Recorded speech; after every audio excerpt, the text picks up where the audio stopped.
glad you put it in those terms, because you are correct. For 6 of 8 seasons, Michael Jordan won the championship, which is locked down the league. LeBron, on the other hand... Well, 6 of 7 seasons that he played.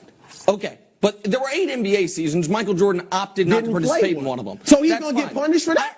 I'm just saying... I mean, that's what it sounds like. You're punishing him because he retired. I'm just saying what the calendar was.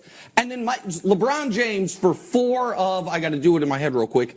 4 of 9 seasons locked down the league. Right? Yeah.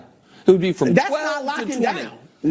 4 and 9 isn't locking down. And then on the front... Locking down is like a stretch. On the front and the where back you're getting end there of that, every year. Right, but he got to the finals every year, but he didn't lock down the league. He locked down the East. Right, and if we are going to do this thing where you're right, because he's not going to get to 6 most likely, where it is simply that one guy got to 6 and the other guy won 6 and the other guy didn't, then what? Then none of this will matter. Then none of it will matter. I know that's where you're at, Wild. None of what will matter? Then if LeBron gets to 50,000 points, it won't matter. Nick, you think.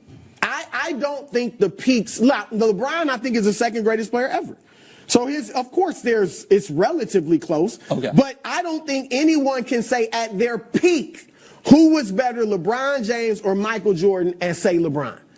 I think it's clearly Jordan, and I think longevity is clearly LeBron. So which do you take? Would you rather longevity or would you rather peak? The point I was trying to make, Brew, is if Michael Jordan, and I don't agree with you on the peak thing, but let me just give it to you.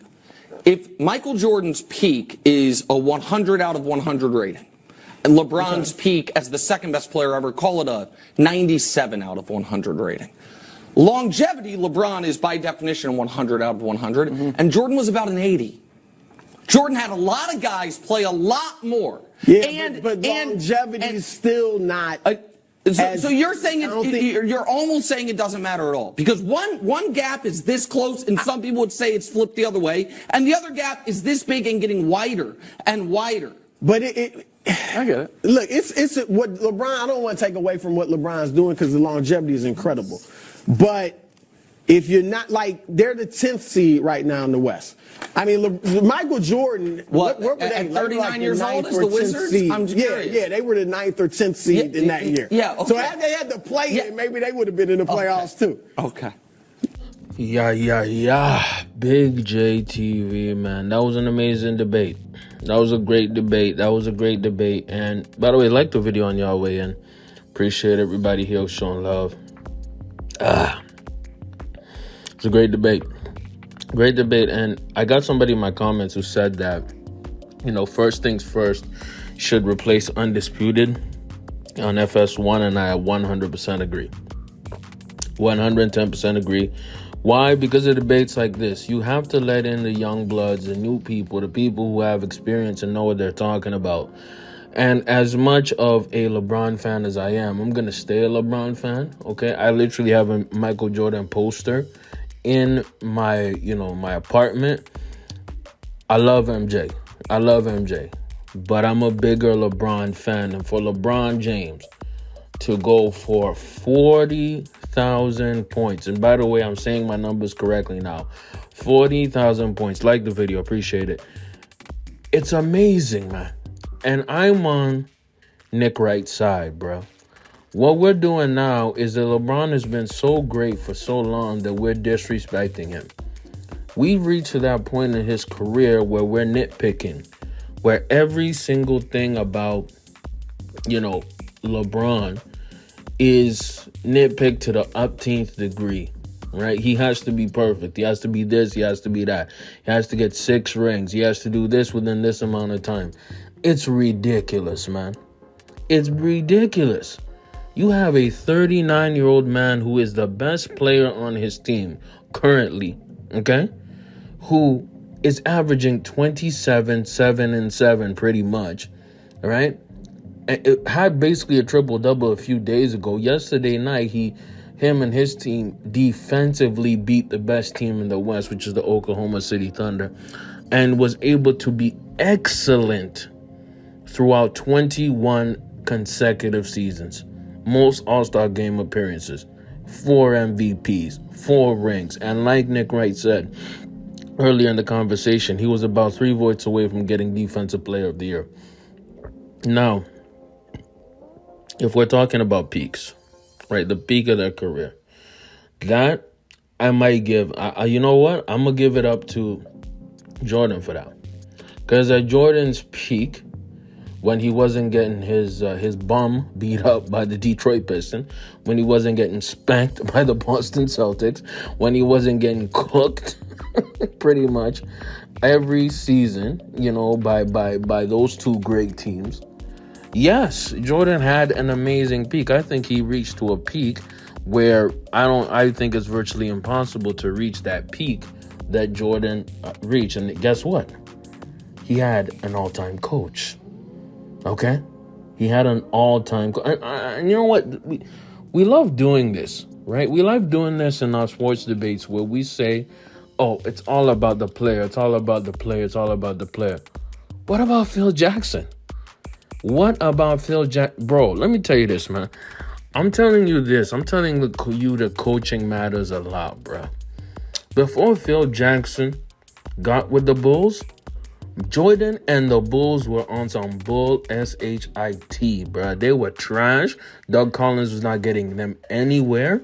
Until Phil Jackson implemented the triangle offense. And then until Jordan got Scottie Pippen, and I'm going to stick by this, until he got Scottie Pippen, Jordan was just a great player, but a loser. Well, let me repeat what I just said. Jordan was a great player, but a loser. He was a loser. He kept losing, right? And this is the thing about team sports. We want to think like, what came first, the chicken and the egg? Well, guess what? You need the chicken and the egg, nigga. You need both. You need both. You know why LeBron was able to win championships? He had guys like Dwayne Wade. He had Eric Spoelstra. He had individuals, who were there to help him set him up for a ring. He had Mike Miller. He had Ray Allen. He had pieces in order for him to win championships. You know what I mean? He had Kyrie. He had Ty Lue as a coach. Like we even discounting Kevin Love. Kevin Love had some great defensive efforts in some of the championship wins. He had, I'm going to say something that might sound disrespectful, but he had Matthew Dellavedova to defend Steph Curry. And this is what we always do as, basketball fans when we simp for a player.